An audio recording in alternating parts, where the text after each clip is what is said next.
It was November. I don't remember the exact date, but 6 years ago, my brother and I decided to start this.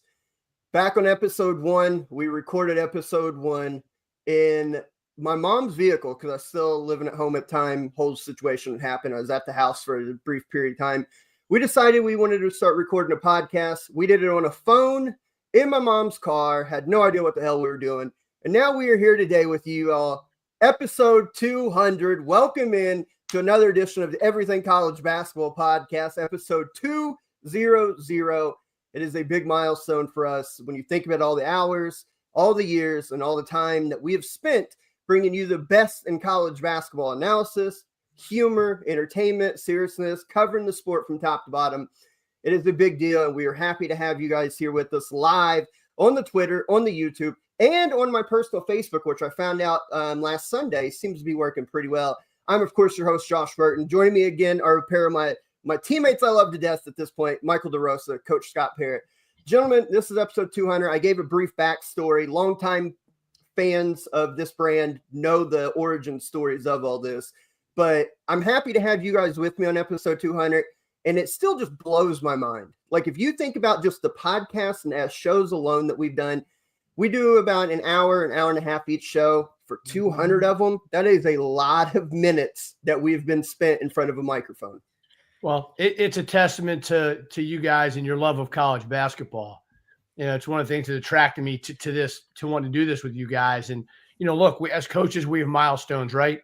100th win, 200 win, 300. I mean, they're big deals. And your world and what you've done to last through this and start in a car and now being on this has just been really cool. And, you know, I want to say congratulations.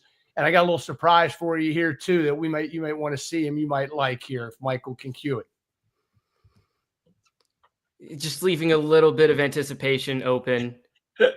dramatic pause. Hey, everything college basketball. Coach Rhodes here. Fellas, I just want to say congratulations. Episode 200. That's big time.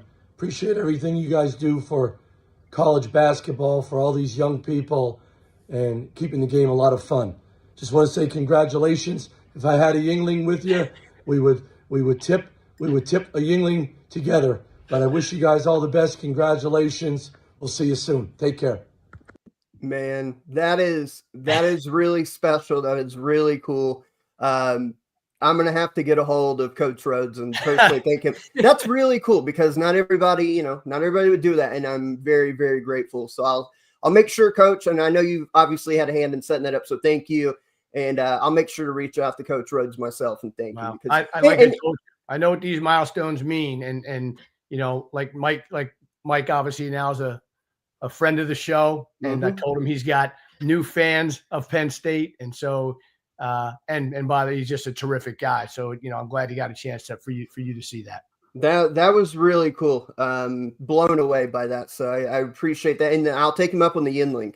I appreciate that. I'm an experienced beer drinker. I like to mix around too. So that's a lot of fun. We have a lot to talk about. I titled today's episode on this fine Thursday evening, Super Saturday, because what we've got coming up this Saturday is bar none, the biggest slate and the best slate of college basketball from top to bottom that we may see all season as far as a single day goes outside the NCAA tournament opening day games. We got a lot to talk about for this upcoming Saturday. A couple of things I want to touch on just real quick before we get into all that. One, we'll keep the celebrations going because it was announced by the man himself earlier in today that Dick Vitale announced he is cancer-free finally. And we hope it stays away. I know it's kind of been recurring over the last few years. It's kept him sidelined. But he announced he's cancer-free today. And I just want to give a round of applause for that because I put it off of our official Twitter, whether you love the man, dislike him. I know there's a pocket of fans that found his shtick annoying, and I understand. But whether you love him, dislike him, he is such a pillar in our sport that over the decades it's helped grow our sport with his passion and his love and his knowledge, and became honestly a huge face of college basketball. There's a lot of people that grew up that recognize college basketball with Dick Vitale, and we can't be more happy. Hopefully he's back on the sidelines calling the game very, very soon now but we wanted to send our congratulations out to Dick Vitale, and that's great news on a fine Thursday evening, Coach. Yeah, and Michael, what is your generation with Dick Vitale? Like, what is your kind of? I'm just interested to hear your take on him and your perception of what because you kind of caught the tail end, right? Yeah. Dickie V, I mean, he's been calling games obviously since I was a kid, believe it or not. I think everyone knows that. But the weird thing with Dickie V is my mom's not a huge college basketball fan. Like, she's not. I got into it like from my dad. My dad's dad would go to games, all that sort of stuff. We'd go together. So my mom's not the biggest college basketball fan, but almost any time I talk college basketball, a game on ESPN and Dickie V's calling it, my mom will go, "Oh, that's Dickie V." Like every time without fail. So, yeah, it's definitely good to see him cancer free. And, yeah, I mean, it's really good. 200 episodes. Good to be here. I mean, I joined you, Josh, first time last year. It was last season, right? Yeah, I think your actual first episode was 2 seasons ago, right? Yeah, I think you hopped on. You were a little bit more full-time last year. Yeah. More of a recurring spot.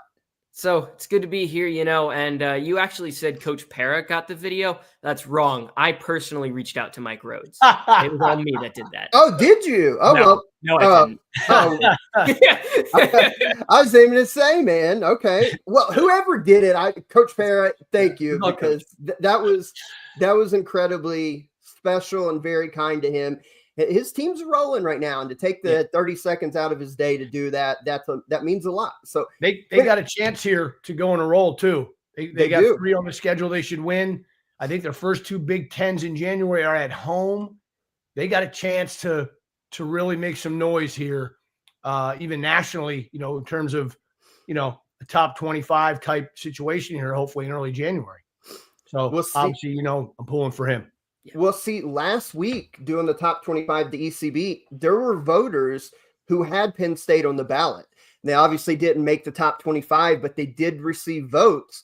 So it'd be interesting to see how much the Rutgers loss kind of turns people away. I don't think people who know will know that, it's on the road to a talented Rutgers team. Shouldn't hurt them too much. 4-point loss, right? Still close. Right. I mean, they got down big in that game too. It was like a 15-point game at one point. They battled back, and that's a very talented Rutgers team. I mean, we all know Ace Bailey and Dylan Harper. Yeah. So hopefully it doesn't affect them too much, but you know how voters can be. Trust me, I've seen it, inputting it and doing the calculations.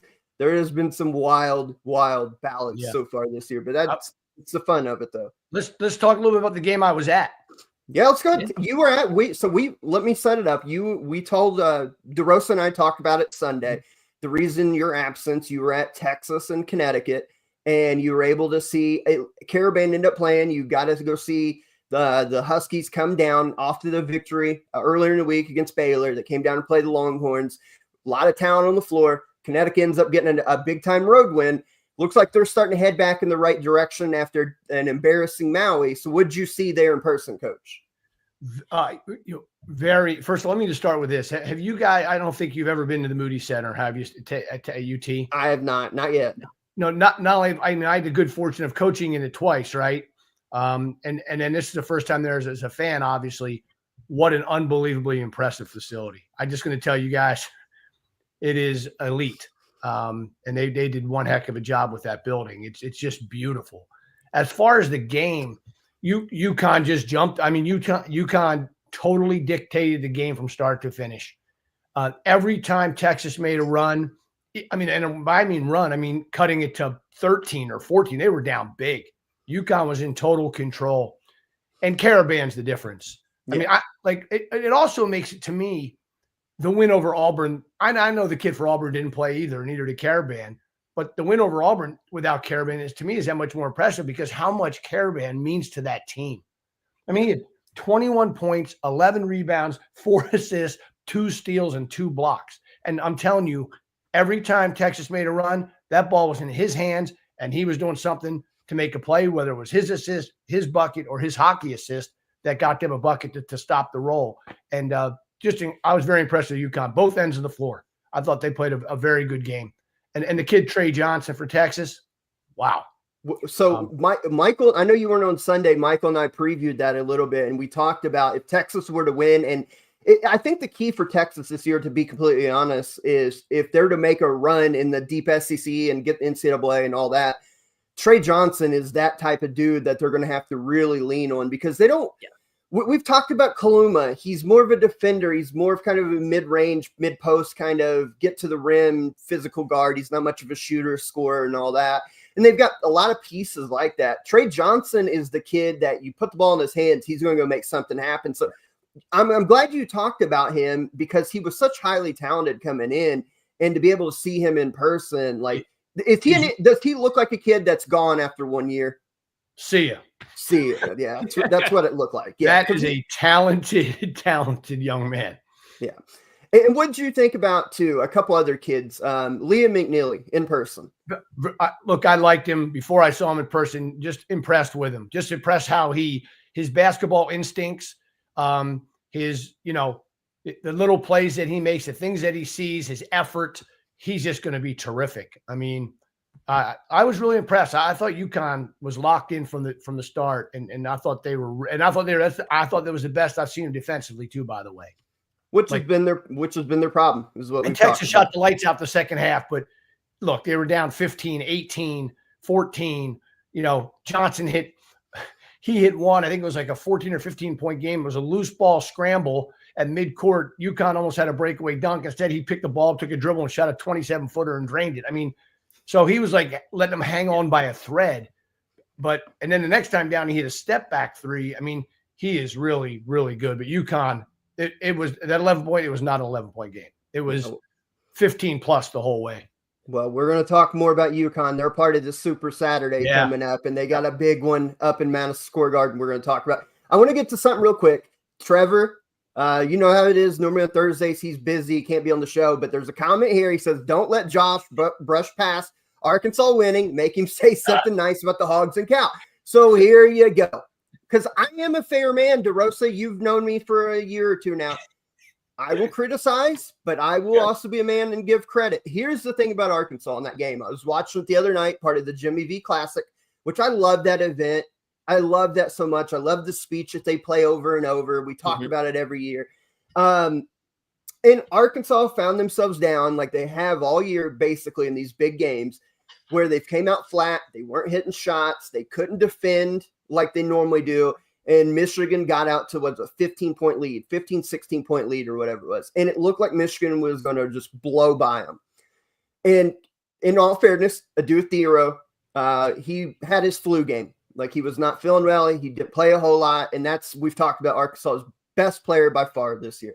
What happened the second half? We give credit to Mark Pope making that adjustment against Gonzaga and Duke at halftime. Cal, to his credit, did make some adjustments. The way they started defending got back to more of their principles of putting a lot of ball pressure on Michigan, stopped sagging off so much on their cuts, and it forced Michigan into like 14 second half turnovers. And they flipped the script from 15 down. They went on I forget the exact number, but they went on like a 31-12 run in the opening 10 minutes. They go up 16. They flipped the script just like that. John L. Davis is hitting threes. Adu Theoro, when he did play, was doing what he does, getting to the rim. Boogie Flan was just amazing. He's unreal. And then they got great contribution out of Jonas Adu. And so they made the adjustment. It started with their defense forcing turnovers, and they were hitting shots. I think they opened the second half up like 5 of 8 from 3. So when Arkansas can do that, they're going to rely on their talent and their athleticism and defense, and they could be pretty good doing that. They did, however, relent the lead, allow Michigan to crawl back into it. They stopped doing what was working. Michigan comes back. Dusty Wolf was awesome. He was awesome in this game. Almost leads a full comeback, and then Arkansas holds on for the win at the end by, what was that final? 89-87. That's right. The kid for Arkansas. So I watched the last play. I didn't watch the game. What night was the game? It was Tuesday night, yeah. Tuesday night, yeah. I was with my buddy still down in Dallas or up in Dallas. But I saw the last play. The kid for Arkansas made an unbelievable defensive play because Dusty ran a really good play to try and get that back door to tie it, and that kid made a great play. Yeah, Nelly got caught on the back door, but he was able to get his offhand back, knocked it away, stopped it. And the one thing I didn't like we all know Dusty May's a really good coach. I didn't like the fact that they had a chance to tie or take the lead there, and they wasted like 10 seconds dribbling, trying to find before calling timeout. When he uses his final, it's like 3.9. So I would have liked to seen him call the timeout earlier to give him more time, but that's on the fly. I get it, but that's a good win for Arkansas. Trev, you want me to say something nice? I'm fair. That's a good win. Arkansas desperately needed it because they don't have many opportunities left in the non-con before they get to the SEC play. We've talked about them needing quad one victories for resume. They went out to Madison Square Garden. They got a big one. Now let's see if they build momentum, because if Arkansas commits to defending with pressure, jumping passing lanes, being athletic, and if they can hit shots, Arkansas has a chance. They're that talented. They have a chance. But if they don't do any of those things, then or only decide to do one of those three things, then they're in for a longer year than I think most Hogs fans anticipate. But that's a good win. Can't say nothing else but positive things about them. They needed that, and they got it. Yeah, real quick. I thought Trayvon Brazile gave really good minutes off the bench. I thought his energy kind of really helped to change this game for Arkansas. And you mentioned it with Danny Wolf. I feel like we've talked about Danny Wolf a lot on this show for good reason. Yeah. Not many 7-footers can have 9 assists in a game. Yep. And he took over. And Michigan got back in the game when they went to that 4-5 screen in action. Mm-hmm. When they went with Wolf and Vlad Golden, 2 7-footers going, almost 7-footers, going in a pick and roll is very hard to defend. You don't see it a whole lot. Arkansas had trouble getting on it. Didn't know if they needed to switch, if they needed to do drop coverage and try to take it away. And Michigan abused them. And you talked about Trayvon Brazile. How about him missing a pair of free throws, then coming down and getting a massive block on Vlad Golden? That hook shot probably ties the game. So you got to give credit to him staying in the game. Like we talked about with Andrew Carr, missing those free throws, end up getting the game sealing back tip. Brazil did the same thing, essentially.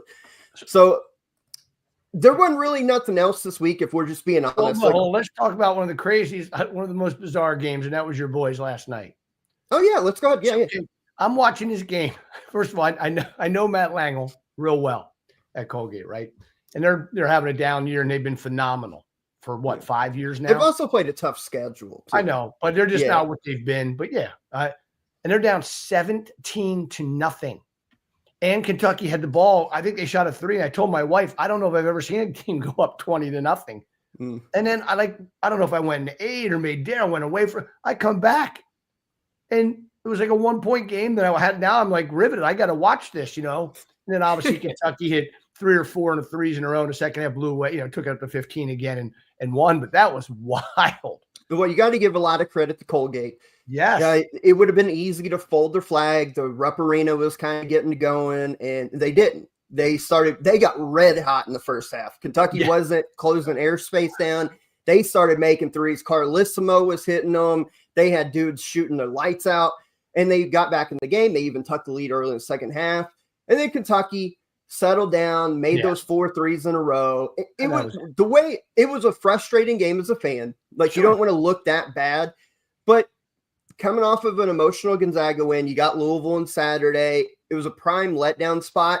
And I'll say this because I've heard like Indiana fans, when their team doesn't do well, Indiana's not a great example right now, but like Duke fans, when their team kind of has a stinker against a low major, they're like, oh, what's wrong?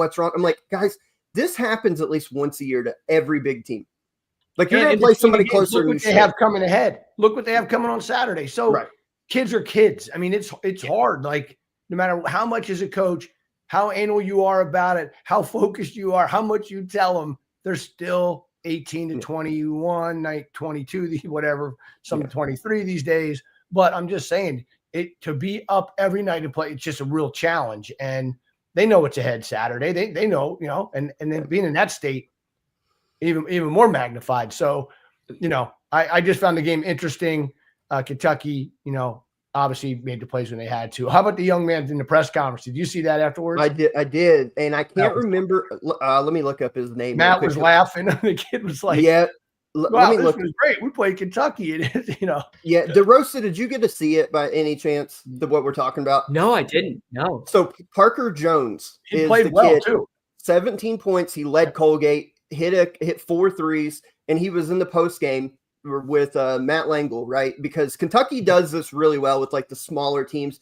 they interview and do post game for all these teams, which they always find really cool. And they ask a question the media did to Parker Jones. And he started off his answer. He's like, first of all, he said, if I'm not at the top level answer here is because my mind's blown. This is really cool for me because I always envision, because I don't do press conferences hardly ever. So he goes, I always envisioned like as a young kid playing in Rupp Arena and, the whole thing, Parker Jones with the ball, 3, 2, 1, hits the shot. It was really cool to see the joy on his face. And that's why like these big schools do this in a lot of ways, right? They want to win and like a tune up in a way. But it's cool for the small teams too, because they have kids who grow up dreaming of playing at these big schools. So that was a really cool That was deal. cool. Matt was laughing too. Like Matt couldn't hold it in. He's laughing at the kid next to, it was cool. That sounds awesome. Very cool. I'll link it to you. It's been shared. I'll link it to you so you can see. It's only like I also a 5-minute make another video. comment, another game before we move on. Yeah. Just because because I know the person and I saw the press conference, but you got to give credit. I want to give credit to Brown for the double OT win over Rhode Island. I believe the 4th year in a row they've beat him. Did I read that right? I'll do the research while you keep talking. Great win by Brown, right? Double overtime over an undefeated Rhode Island team. And you talk about, neighbors, rivals, right? I mean, right there in Rhode Island. And Archie's press conference, apparently Brown had 15 steals and 11 block shots in the game. Wow. And if you get a chance to see Archie's press conference, it's actually very, very, if you're a coach, it's not funny, but you'll understand, like, he was just completely flabbergasted. He'd never seen a stat sheet like that in his coaching career. And so it was a third win in a row over Rhode Island. And Rhodey had been undefeated. Coming off win over Providence. Yeah. Such a really good win for Brown. I wish you give a shout out to an Ivy League guy. Mike Martin's a great guy. They're both friends of mine, but just a shout out to Mike. Awesome win. They come to Rupp Arena in a week or two. They're sandwiched kind of right there with Louisville, Ohio State, so they'll get to play in Rupp as well. So really cool. Other than that, we've talked about some of these games. This week was kind of a more relaxed week, setting up for this big weekend, and primarily on Saturday. I want to talk about as many games on Saturday as we possibly can, because when I sent the list, it is this long, full of quality games. Before we do that, though, I want to show you guys in person. We'll pull up the sponsor logo here. You guys, we've been talking about our friends over at W Energy. If you go to www.w.gg,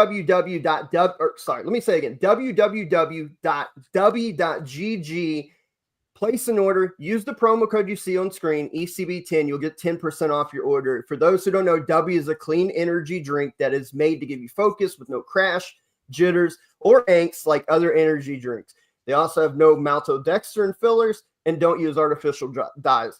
W contains vitamins, amino acids, a nootropic, and 150 milligrams caffeine. Their product is made in the USA in an FDA-inspected facility that strictly adheres to GMP manufacturing guidelines.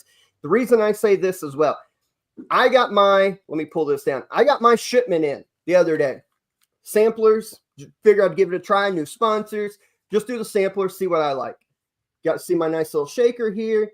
This right here, I haven't used this one. This is unopened, but I did do their Big Energy Tears, which is a blueberry blend, and I did their creamsicle one today. And let me tell you, working out, doing a 9-to-5 job, whatever, you shake this little packet up, fill the water up. You can fill all of it up, but I filled it up to about the 400 mark on there.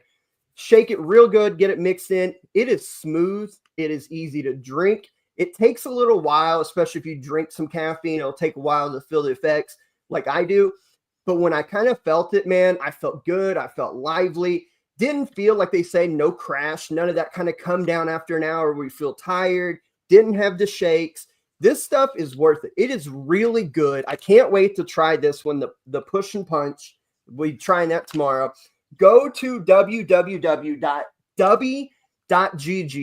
Find a flavor that you like, get yourself some, and use the promo code ECB10 because we do get a little cut off that. But I promise you the product, I wouldn't lie to you. That is good stuff. Go visit our new sponsors and try your out today because I really enjoy them. Really enjoy them. With that being said, let's talk about Saturday. Let's talk about these games. And I think we start close to DeRosa, and I'm more close to him than me right now. But the Indy Classic, you got a top 25 matchup between number 18 in the ECB poll, Texas A&M, playing number 10 Purdue. It's right there in Purdue's backyard. DeRosa, when you look at these two teams, A&M starting to figure it out. They go down on, I think it was Sunday, get a big road win against Texas Tech, really quality team. We know how good they are defensively. We know how tough they are, and we know when their guards play at their best, they've got some of the better guard tandems in the country. Purdue, kind of the same way. When you look at this game that's going to be played in Indianapolis on Saturday, what do you see? Yeah, I kind of think my breakdown for this one's pretty simple. I don't think there's much more to it. Can Purdue keep Texas A&M off the offensive glass? Texas A&M is the best offensive rebounding team in the country. Per KenPom, they get 43.3% of their own misses, which is a ridiculous figure on the season. Insane. Yeah, that's ridiculous. And they're going up against a Purdue team that did lose their starting center earlier in the year. So how are they going to match up with that? Can Trey Kaufman-Renn keep them off the glass? Are they going to be gang rebounding? Can you send Kem Heidi, Miles Colvin, have Braden Smith even is a really good rebounder for a guard? Can you send all those guys to the offensive glass to prevent Texas A&M from really just setting the tone of this game? I think that's what it comes down to. I'm going to take Purdue. I think Purdue's going to be able to find a way to just, even if they need to play big, if the small guys need to be really aggressive, getting on the glass, A&M's obviously going to get theirs, but I think Purdue will do enough to limit it. And I got Braden Smith on the other side, and I just think he'll find a way to make plays. Coach, Coach, real quick, before you answer this, I want you to think about this with A&M. In their last 5 games, they are 4-1, with the only loss being to Oregon on a neutral floor. They lost by 10, but they've played Oregon. They've beaten Creighton, who's playing better. They've beaten Rutgers, who we've talked about, with a super talented freshman. They beat a Wake Forest team that is struggling, but still have some really good pieces they haven't figured out. And they just went on and beat Texas Tech. And they say it's a neutral game, but, you know, they were considered the road team in that game. That's a pretty good 5-game slate. Now they got Purdue. They're battle-tested. They've already played Ohio State as well this year. A&M's not going to be scared of the moment here. No, I agree with you. And I think that's a great point of them playing that tough stretch. I thought Mike's points were valid too, but that 43%, that would make Kelvin Sampson proud. I mean, that is some serious offensive rebounding, giving your team that many, more opportunities. And I think I'm with you, Josh. I don't know who you're picking, but you what you just said convinced me. I'm going to take A&M based on just playing better and better and better, and kind of carrying over the Texas Tech win and pulling them. I'd probably Purdue's got, I'm guessing, going to be a 5-point favorite or something. I didn't see a number, but I'll take A&M. So I'm 1 Purdue, 1 A&M, and DeRosa, you brought up a great point about them. If you think about it in that context, they're almost getting, for every 2 shots, one of them being an offensive rebound. I mean, they're just under 50%. That's insane. That's insane rebounding, but that's a Buzz hallmark. His teams have to be tough. You know who Buzz kind of reminds me of? And I don't know off the top of my head their age. I know they're kind of close. And I say this with respect. Forever, for 20-some years, we always thought of Tom Izzo teams as being great physical teams, great on the backboard. They're always like top 5, top 10 in rebounding, especially in the offensive glass. Buzz kind of is like Tom Izzo light in that respect. His teams are always tough. They always crash the glass. And I'm with you. Purdue's got to keep them off the backboard if they want a chance, because A&M's not shooting it well. 30% from 3. They're not a high-scoring team. They don't play with great pace, great tempo. The last thing you want to do is a team that does have talent is to allow them to miss a shot and then get a second, third, fourth opportunity to try to score the thing. Purdue's got to match the toughness on Saturday in Indy. I will say that we talk about it, home court. I know it's not home court per se for Purdue, but it's in their backyard. Purdue wins a lot in Indy between neutral games that they've had over the years under Matt Painter and in the Big Ten tournament when it's there. I like Purdue in this game. I think that Painter will be able to scheme something up to at least negate the offensive rebounding percentage well enough. Probably dare A&M to prove that they can make threes. I wouldn't imagine too much ball pressure up top. A lot of when A&M goes to screening action, going under and daring anybody besides Wade Taylor to make a 3 consistently. And I think Purdue will get the win. Braden Smith probably have a huge game in this one. And at the end of the day, if you've got the best player on the floor, then you're probably going to win. And I think Braden Smith will outduel Wade Taylor. So I like the Boilers. I like them close. I think A&M is going to be right in this till the end, but I like Purdue in their backyard by about 3 or 4 points. Yeah, 0% of me would be surprised if Purdue wins. Yeah. I'm just picking A&M. Plus, it makes it fun. I don't want to all agree on all this stuff. Oh, of course. Yeah. Another big one Saturday, another top 25 game here. We've got number 9 Gonzaga playing number 22 UConn in Madison Square Garden. Gonzaga fans travel pretty well. But this, fellas, this ain't in Seattle.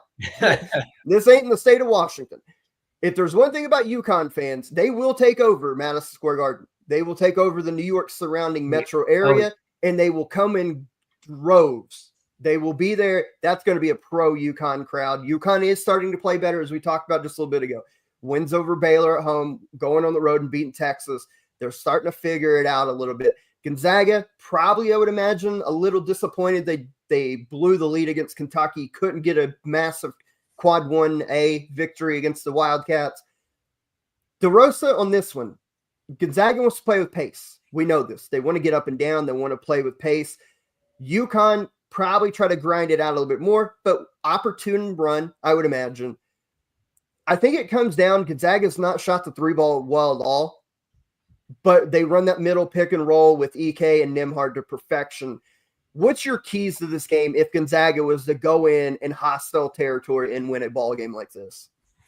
Yeah, so one thing with Gonzaga, you mentioned Gonzaga definitely wants to push the pace a little more than UConn. UConn's okay, like really slowing a game down, making it in the half-court execution. Gonzaga's going to have to get out and run.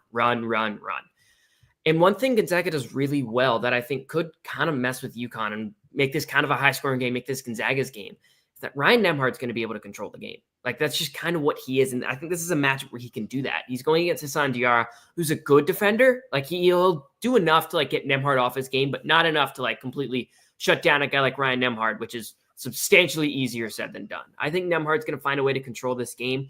And I think Gonzaga's just got a little bit to where you can push UConn around a little bit. I think Gonzaga's a team that's pretty well equipped to do exactly that.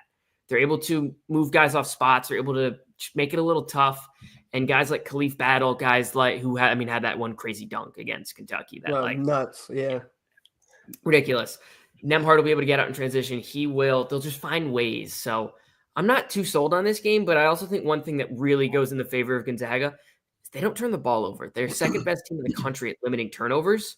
That I just think they'll be able to play their style of basketball. I don't think UConn's going to turn over much either. UConn's definitely going to be able to score, but just push comes to shove. I don't know.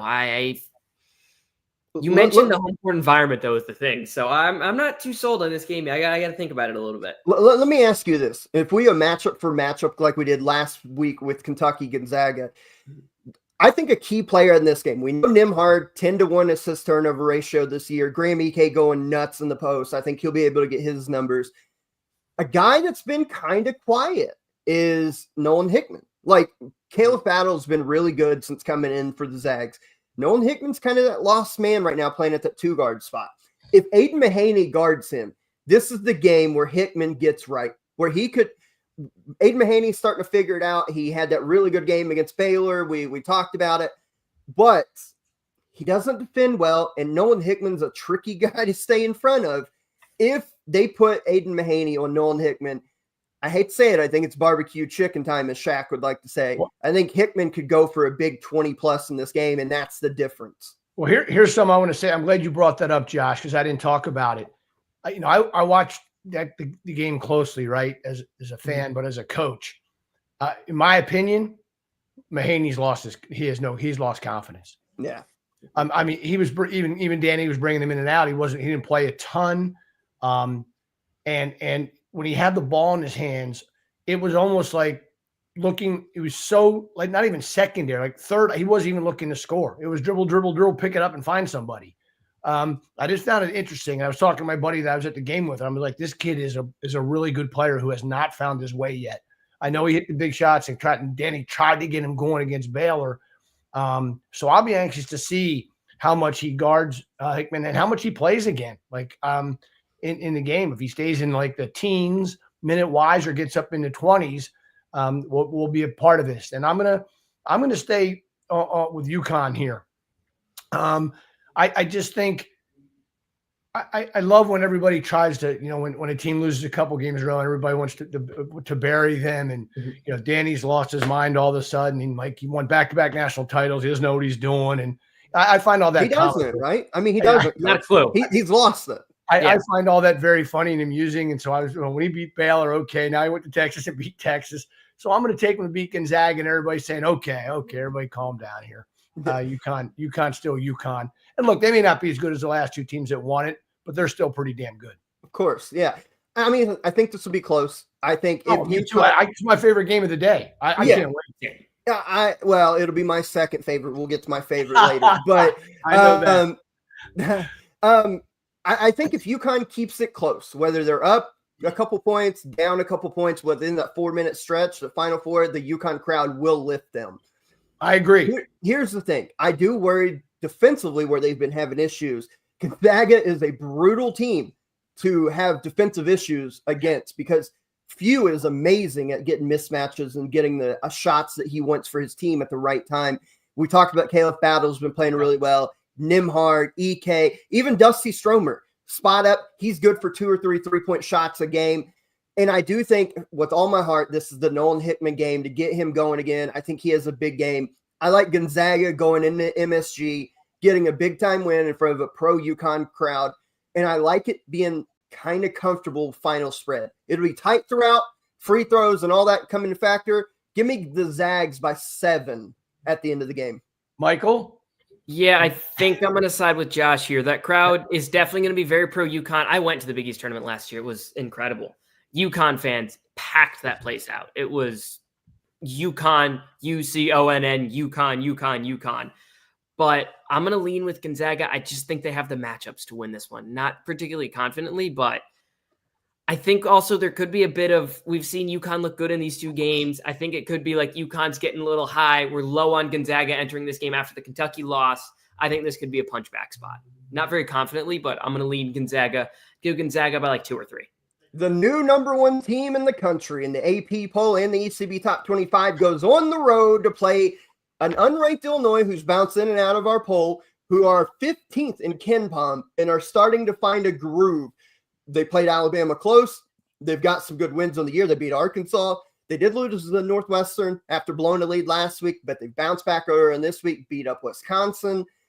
This is the prototypical elite offense versus elite defense, and Tennessee playing as the number 1 team.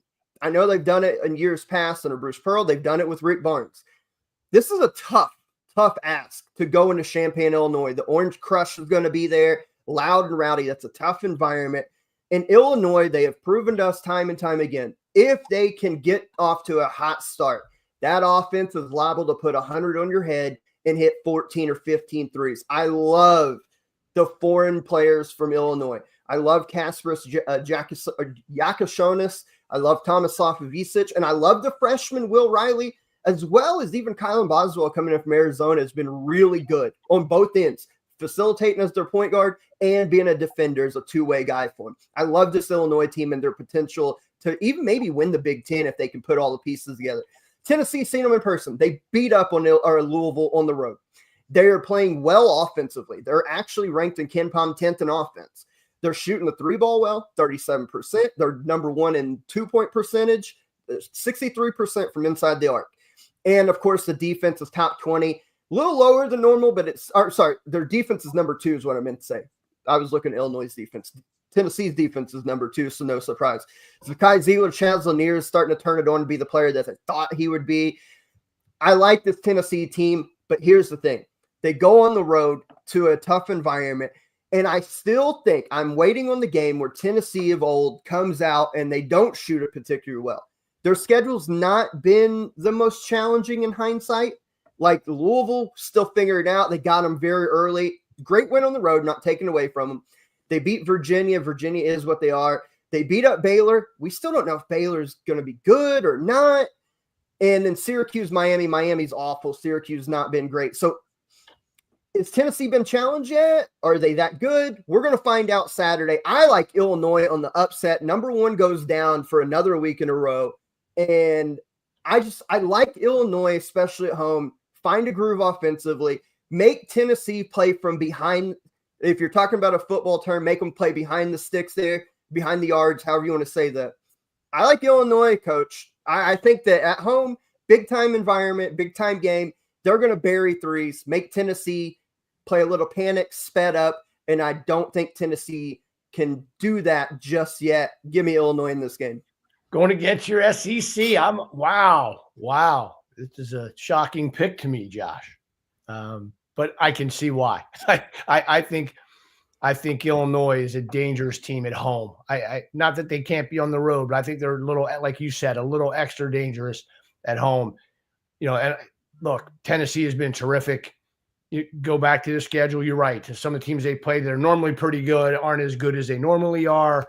I'm going to go with you, man. I'm going to go with you. I think Illinois gets them at home. I think it's a tremendous game. A lot of fireworks, both ends of the floor, and a great crowd. DeRosa, before you answer, if Tennessee goes and wins this, for one, I'll eat crow Sunday, and I will fully admit this is the best team in the nation. Not only that, if they go and beat Illinois on the road, look, they got Western Carolina, Middle Tennessee, Norfolk. Let's just be honest, that's another 3 wins. Yeah. And they got Arkansas, Florida, 2 very winnable games, hard games, winnable. Texas, Georgia, Vandy, Mississippi State, before they get to a 3-game stretch at the end of January where they play Auburn, Kentucky, Florida. There's a chance, if they win Saturday, there's a chance Tennessee could be something like 20-0 or 18-0, I'm sorry, when it comes to end of January. It's a pretty damn good team. A lot riding on the line Saturday. Yeah, I'm going to take the in-between of they win and they don't go 20-0. I got Tennessee in this spot. I think one thing you can do to really shut down Illinois is the pick and rolls with Kasparas Jekochonis. I don't know how to pronounce his name. You got it. I'm pretty much close enough. Yeah. I sounded confident. So that's usually the trick of that's all that matters. I bought it. Yeah. That's all that matters. If you can stop the pick and rolls with him, I think you go a long way to really stopping this Illinois offense. Obviously, again, much easier said than done.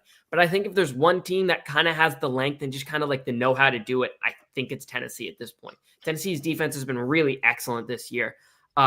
Second defense in KenPom, 8th best at limiting effective field goal percentage, 9th best limiting 3-point shots, blah, blah, blah, blah, blah. All these stats are in the green, so you get the idea. I just think they're going to find a way to limit those pick and rolls with Kasparas. And I think that kind of really shrinks what Illinois is able to do offensively. And I just think they'll find a way to score. I'm not, as you said, Josh, I'm not like sold on this team being like the surefire number 1, like that number 1 team that we're looking at now and thinking, yeah, we're looking like that team is going to be at least in the Final Four and probably cutting down nets. Like, I don't think we're there with this Tennessee team, but I think they're going to be able to shut down those pick and rolls or at least contain them enough to make this a game. And I'm going to take Tennessee to win a big road spot. Let me give you this too, because Peyton and I were at that Tennessee Louisville game. If, and I know if's the biggest word in the dictionary, if Louisville hit half their 3-point attempts that they missed, that just missed the front rim, that's a different ballgame. Louisville's in that game the whole way. And Louisville got plenty of clean looks. Plenty. If Illinois gets those same type of looks, they have been knocking them down. So that's where my confidence in Illinois creating mismatches. And Thomas Safavicic, I don't know if Tennessee's bigs or have played anybody yet like him. A big that's that big that could post up, can go face up and make a move from like the mid block or the high post and step out in a pick and pop 3. I like Illinois. There's something about this. I like Illinois in this spot, but we'll see. We'll see. If Tennessee wins, I'll give them all the credit in the world on Sunday. Me too. Look, I don't know how much time's left in the show, but if we're going to talk about your game, we better get to it. I know. I want to just mention this real quick. Number 20 Arizona State versus number 8 Florida. It's being played in Atlanta. 2 very good teams. Under the radar still in a lot of ways. DeRosa, when you look at this game quickly, what do you see and who wins? Florida, just trust them more. Real quick, I don't know. I still need to see it a little more with this Arizona State team. I think Joseph Sanan has actually really surprised me. I think he's an excellent shooter, and Jaden Quinton's, the really young freshman, has looked excellent too. But I just kind of trust Florida. I trust the guards. The guards are really experienced, veteran savvy. I kind of think this is a spot where they make a statement. As I'm sitting on this side of the microphone now, it's hard because I got a real good friend on the Florida staff, a real good friend on the Arizona State staff. I'm going to try and keep that out of it, pick the game. I like Florida to win the game. I do too. And it's in SEC country. Yeah. I think that's going to be a difference. And I love Florida's guards. Yeah. Everybody's been talking about they haven't been tested this year. This will be a test. I think they'll pass with flying colors. Florida's legitimately good and have a great backcourt. Great backcourt. Let's talk about it. I love this rivalry for so much for different reasons. Kentucky, Louisville in Rupp Arena Saturday. This game with new coaches on the sideline roaming them. First time in decades that this has happened. Two, I still buy Louisville as a good team by a year's end. I do. Injuries have really hurt them, and they're not making their threes as much as maybe Coach Kelsey would like. I like this game, the passion, the rivalry. Me and Peyton's done whole videos for an hour long describing this rivalry and what it means. You have older people in the dialysis clinics. This is real stories. Getting in fights. One Louisville person, one Kentucky person at a dialysis clinic. What's at stake? What's at stake? What's at stake with you two? Who? Me and Peyton? Yeah. Look, Kentucky. Bragging rights only. Kentucky's 16-3 in their last 19 against Louisville. So it's not even a rivalry, Josh. Look, it is. I'm nervous. The other team has to win sometimes if it's a rivalry. Well, no, they don't. No, they don't. In all seriousness, I am nervous about this. The last couple years, it was kind of a given that Kenny Payne era was disastrous. Even though Louisville maybe not playing as well as they would hope, they're still dangerous. They get those threes to fall in Rupp Arena, those soft rims, big environment, things happen that don't normally happen throughout the year. I am nervous about it. They got good players. They got a good coach. They play a fast tempo. This game's going to probably be played up in the high 80s, low 90s. Both teams shoot a lot of threes. This may combine for 73s, and I'm not exaggerating. It may combine for 73s in this game. I just think Rupp Arena, Kentucky's proven that they've won big games. The environment's going to be, my God, it's going to be outstanding on Saturday. What time's the game? 5:15, I think. 5:15-ish, something like that. And the environment's going to be unreal on Saturday. A lot of excitement backs in the program. I think this is the game. Hopefully, I keep saying this, but Kentucky, they have too good of shooters that keep missing the way they've been missing. This may be the game that gets them going. And if not, Andrew Carr showed in big games that throw the ball inside to him, he's going to make plays. Jackson Robinson. I think, though, if Lamont Butler's not back for this game. That's what I was going to ask you. What's the word? Same. So the word coming out of last night is precautionary, that he had been doing some practice stuff, that if it was desperate, he could have probably played last night, but it was better to wait and save for Saturday. Yeah. I think he's playing Saturday, but if he doesn't, again, it makes me a little nervous because Louisville is a better team that they've shown so far. But at the end of the day, Kentucky wins, Rupp Arena, high scoring, fun game, fun environment. Love this rivalry, and Kentucky wins. That's all I'll say. Kentucky wins. My angle in this game is this. I love the new coaching angle. I think these guys could beat these schools for the next 10 years or whatever. I do too. Completely agree. And so I think it's cool. Like, you're going to have two guys that I think each program is already embracing and will continue to, and to reach, Kentucky's already very good. I think both programs are going to be very good for the next decade. And that makes this rivalry from my perspective, and probably Michael's even better because we're not in the middle of it, but it's just good for college basketball. Like when this rivalry is big time and Louisville's really good. So, I do think Kentucky's going to win in Rupp Arena, but I'm looking at it from the coach's side of it. I think it's going to be fun watching these two guys with these programs for the next decade.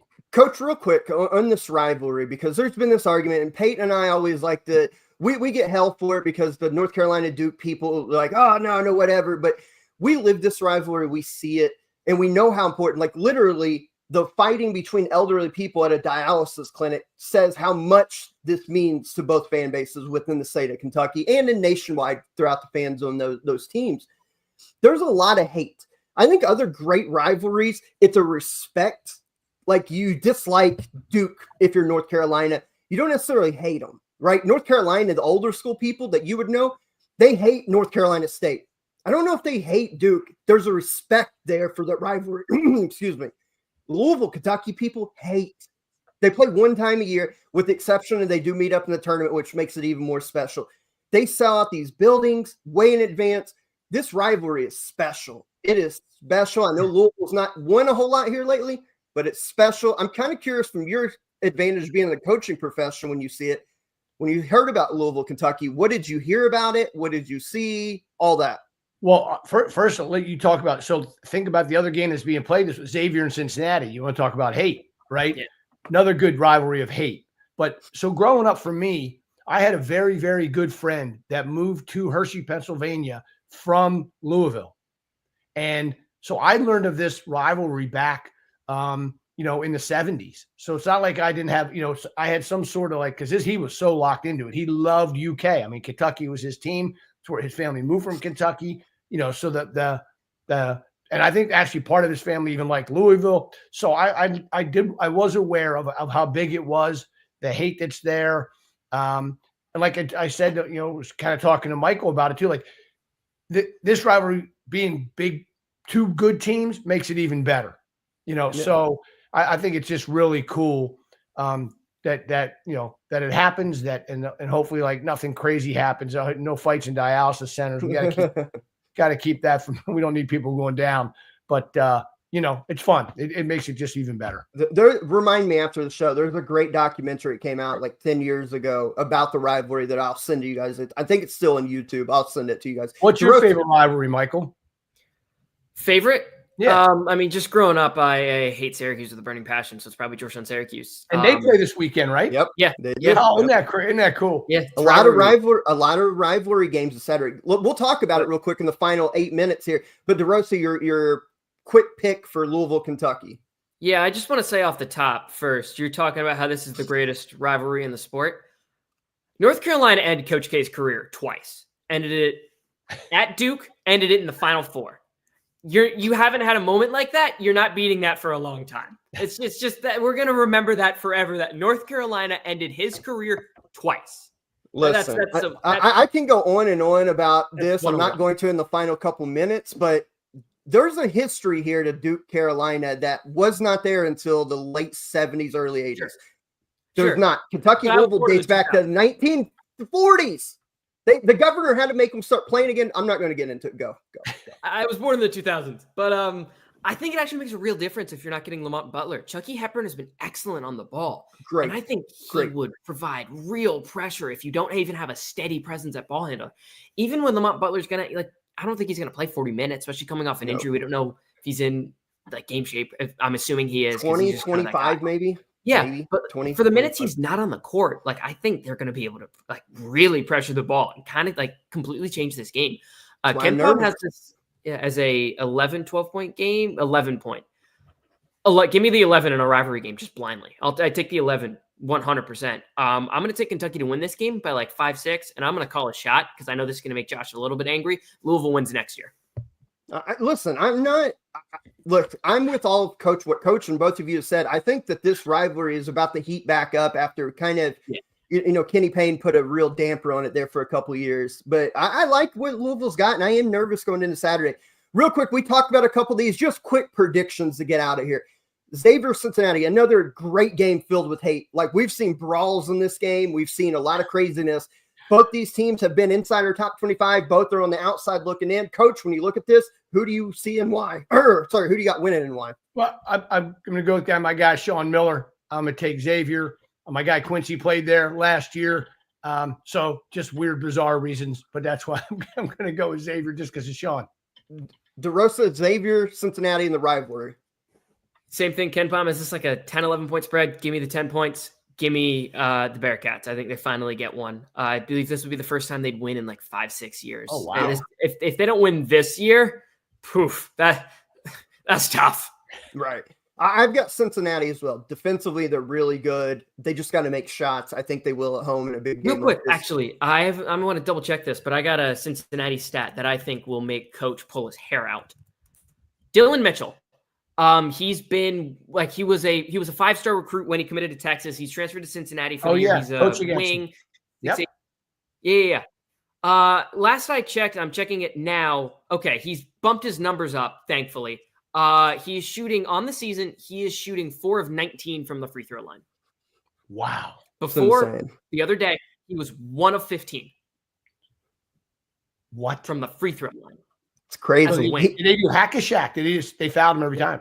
Yeah, he mean, told me that stat the other day, and I was like, "There's no way. That's crazy." Well, that kid, I coached against him, and the whole knock on it. Everybody says he's a 5-star or whatever he was, how highly ranked, but he didn't shoot the ball, and if you can't shoot the ball, it makes it hard. I don't care what kind of athlete you are. Yep. Real quick, a couple other rivalry games. DeRosa, this one needs to be great again. It needs to be great again. Georgetown, Syracuse have got to find their way to be in top 25 teams again. This rivalry's got to be great, but your Hoyas go on the road, play in the Carrier Dome.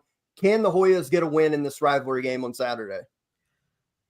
Yes, they're going to win by a million. Georgetown. There are many games I can talk about and be like unbiased. I really try to. Like Josh, you can back me up on this. There are many games you can as well. You're not going to be able to for Arkansas, Kentucky. You're just not going to be able to. I'm not able to for this one. That said, Georgetown's going to lay an absolute smackdown. I'm going to cut a wrestling promo here. They're going to lay a smackdown on this Syracuse team. This is Syracuse without J.J. Starling. He's the guy who kind of initiates everything for them. He gets in the lane. I think if Syracuse is going to win this game, they're going to have to hit a ton of shots. And at point guard, Malik Mack has not been great for Georgetown this season. They need him to be better. He has not been great. Juan Carlos on the other side has been, to put it as politely as I can, he's been really bad. He's been really underwhelming.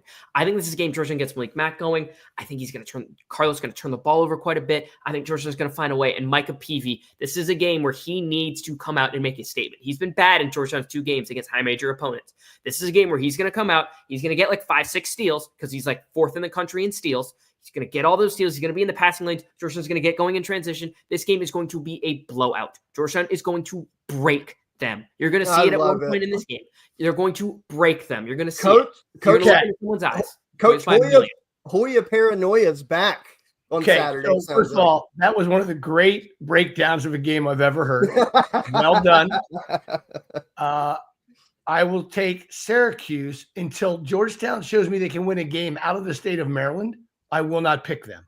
I got the orange.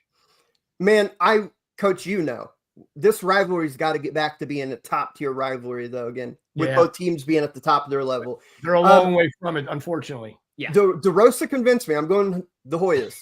For no reason other than he convinced me. By the way, that was very convincing. We have a whole host of other games we're not going to be able to get to. Let's go to bank on it, and I'll cover a couple of them real quick.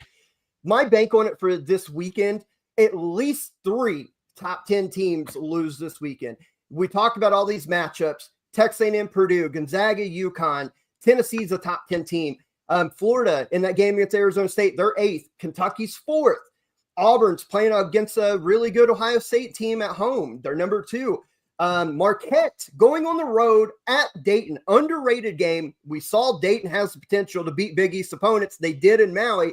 They get Marquette at home. That is a dangerous spot for Marquette. And then you got other games. I think at least 3 top 10 teams lose this weekend. That's my bank on it.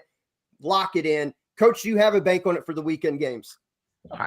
My bank on it is I believe the Kentucky Wildcats put a hurting on Louisville. I'm going to say 15 or more. Bank on it.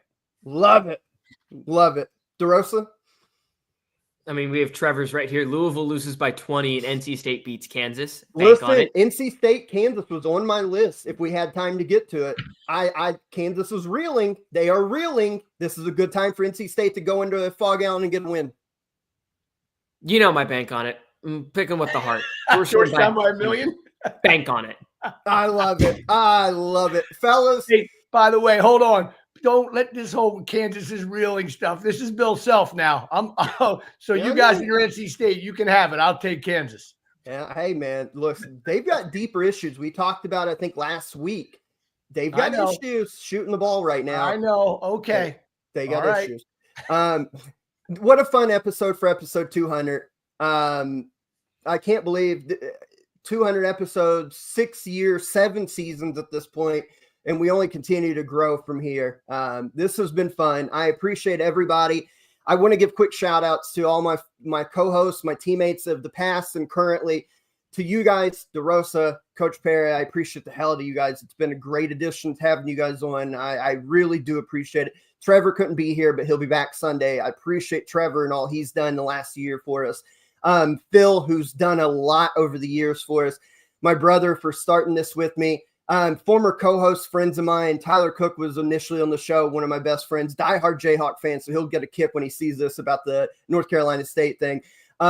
Corey Gardner was on the show with us. I appreciate the hell out of everybody. Here's the 200 more and more success for us moving forward. But until Sunday, when we come back and recap all this craziness we previewed and tried to stay neutral about, which Menderosa wasn't the greatest about, but we tried. We'll come back and see if we were right.